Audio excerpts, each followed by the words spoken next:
Chers amis, me voici avec cette encre sur soie de Meitu, qui est l'un des trésors de la vente Art plus Design numéro 5, qui s'y tiendra le 7 novembre à Tours. Et là, nous sommes dans l'exposition Pop-up parce qu'elle s'ouvre et qu'elle se referme, que nous organisons de certains des trésors de cette vente, tableaux de Charles Lapique, comme cet immense atlas saharien, mais aussi plaques, assiettes de Picasso qu'on confronte à une sculpture primitive de la culture NOC qui a plusieurs siècles. Et ce que je vous propose, c'est de découvrir à côté de ces gouaches de Georges Mathieu, tableaux de Zenderodi, de Ficret Moala, c'est de découvrir les dernières œuvres provenant de la collection Queneau. Queneau, c'est le nom de ce jeune soudeur, Christian Queneau, qui travaillait avec un des maîtres de la sculpture au XXe siècle, Alexandre Calder. Il travaillait avec lui au sein des entreprises Biémont, c'était un soudeur embauché par l'entreprise qui réalisait ensuite les sculptures gigantesques de Calder. Et puis, Calder étant un homme particulièrement généreux, il a offert certaines sculptures à ce jeune soudeur. Et vous vous en souvenez, puisque depuis 2019, chaque année, nous vous présentons des sculptures. Là, c'est la vente de l'an dernier. En 2020, on avait vendu des grands stabiles, Snowy Peak, immense stabile en 3 éléments que nous avions précédemment présentés. Et ce sont les dernières œuvres de cette collection que nous vous présentons aujourd'hui avec cette planète sur 3 pieds qui tourne autour d'un axe avec son satellite.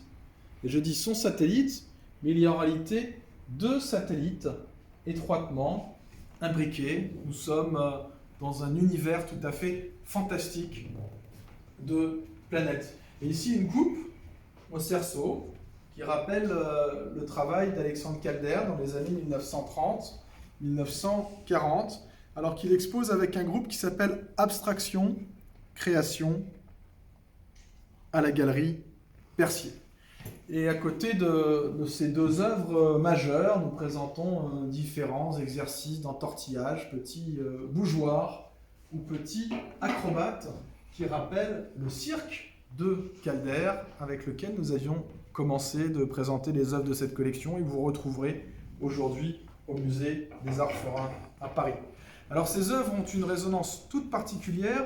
Pourquoi ? Parce qu'elles sont extrêmement bien documentées, puisqu'elles ont fait l'objet d'un très long et très coûteux procès, la Fondation Calder n'ayant jamais admis que le sculpteur ait pu les donner à un jeune soudeur. Il y a eu un procès en 2008 qui s'est terminé devant le jugement tribunal correctionnel de Paris. La Fondation a été déboutée.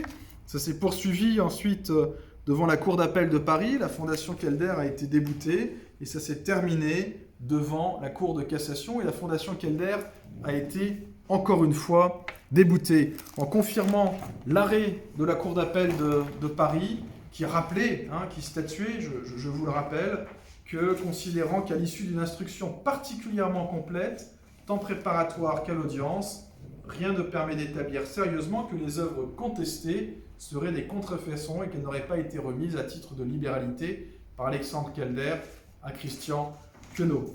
Toujours est-il que ces œuvres, nous vous les présentons fortes de cette histoire judiciaire qui est compliquée. Pourquoi ? Parce que les ayants droit du sculpteur n'ont jamais accepté que leur père et grand-père surtout puissent offrir des œuvres à un jeune soudeur. Alors, en raison de ces contestations judiciaires que nous ne vous cachons pas, la mise à prix pour ces 2 œuvres sera symboliquement fixée à 10 000 €. 10 000 €, c'est un cadeau pour une des œuvres du sculpteur américain le plus célèbre du XXe siècle. C'est un cadeau, c'est une chance, une opportunité, et il faudra la saisir le 7 novembre à Tours, dans l'espace MAM, dans cette imprimerie où il est tout à fait possible que Calder soit passé, puisque comme vous le savez, il vivait et travaillait en Touraine. Rendez-vous, à très vite.